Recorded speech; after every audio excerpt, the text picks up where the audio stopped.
First of all, you may have noticed that I was the first one to bring my hands together to clap when Jessica introduced herself.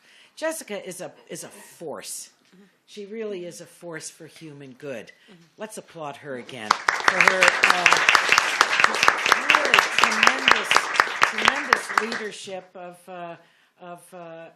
NHMC. You know, she's the executive vice president and the general counsel. I want to thank Andy Lamelli, too, who's the policy associate that helped put this together.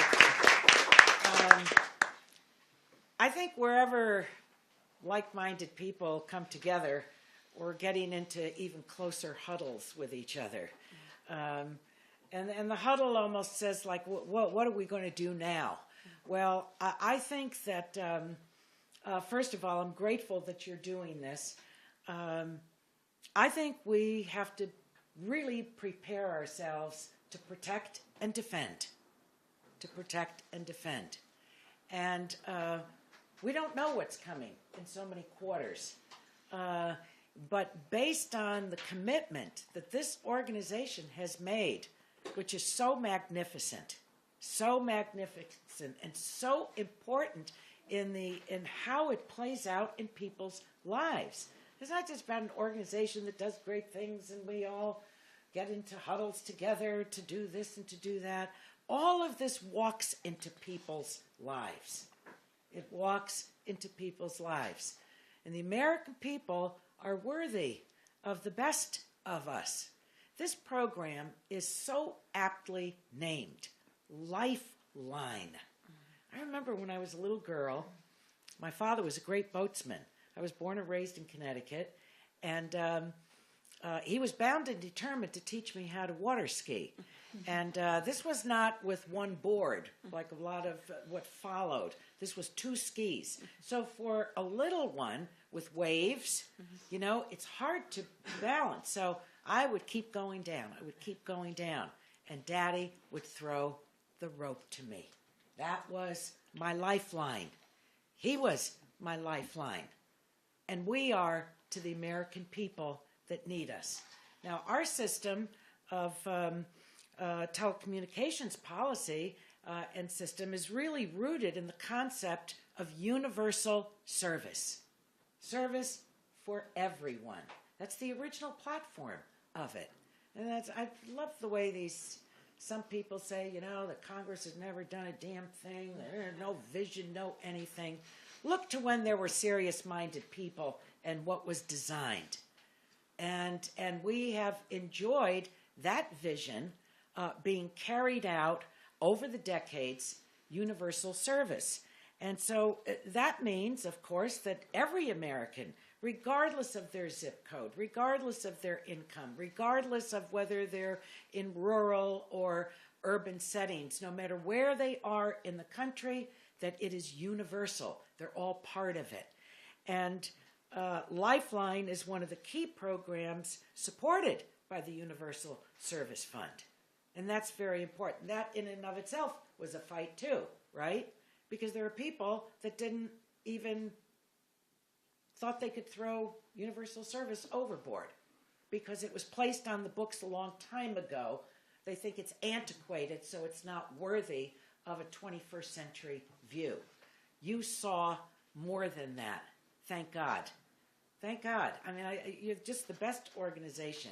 Net neutrality, set-top box. I mean, on all the cutting edges, Jessica, on the other one, but on the others right there, I really want to thank you. So as technology changes, the Lifeline program needs to change so that some of our most vulnerable citizens in the country who are not left on the wrong side of a digital divide. One of the issues that Commissioner Rosenworcel has spoken so eloquently to is the homework gap. And this one really just kills me. We know in our country that students from elementary school all the way up must have broadband. They can't do their homework without this. We've had testimony, I think you brought it forward, where on Indian reservations, parents are driving their children 65, 75 miles away where they can pick up a signal, sit in the car, and do their homework. In the United States of America that we have this, we can't rest. We can't rest until this is that we really meet this challenge. And this whole notion that some people don't want to be part of it is nonsense. It's because they don't have access to it. And many don't have access to broadband because it's too damned expensive. It's too expensive for them. So we have to correct all these things. So I want you to know that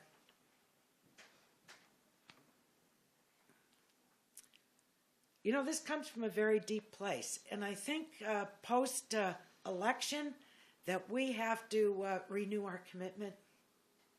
We really do. We really do. It's not going to be the same old, same old.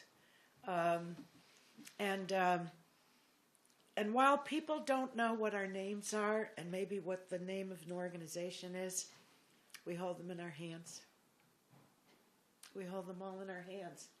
And they're depending on people of conscience and decency and vision and are willing to put up a fight, not just a fight, but that our voices and our hearts and our minds, the best of all, are wound together, put together for the benefit of people that are really counting on us. This is an economic issue for people, that they have broadband. Why? Because through Lifeline, it's the only thing they have to call 911, to do their homework, to apply for a job. I mean, how can we deny people that? This is all about, lifting people in the country up. So I'm confident that we can do it. And let me tell you why. Because I've always said the cases that have the most merit, the highest merit, those are the ones that get passed.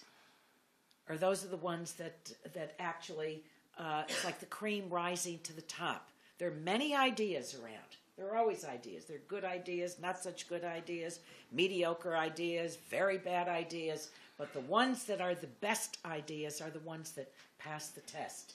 And I think that all of the thinking behind Lifeline, what it is, what it has done, and where it needs to grow and serve people even better, is one of the most meritorious ideas in our country. It's a democratic idea. It's an American idea. It's an idea that has values. It's an idea that makes sense. So who wants to rise up against that? We can debate that. We can debate them to the ground. We can wrestle them to the ground. We can beat the hell out of them. We really can. Why? Because it's such a great idea. So I want to thank this organization, the National Hispanic Media Coalition, everyone that has worked with it. I say it's like being in the hearing room when I look out and see all of you. And what an honor that Commissioner Rosenworcel is here today. I think she's on her way to, got to get some more Senate weeds out of the way, I guess. But that she will return to the commission and that we will work hand in hand with her. But to the organization, know how much I value you. And, we're all looking for inspiration right now. And I want you to know that you inspire me. You really do. So God bless all of you. Thank you for your work. Let's go get them. Let's go get them.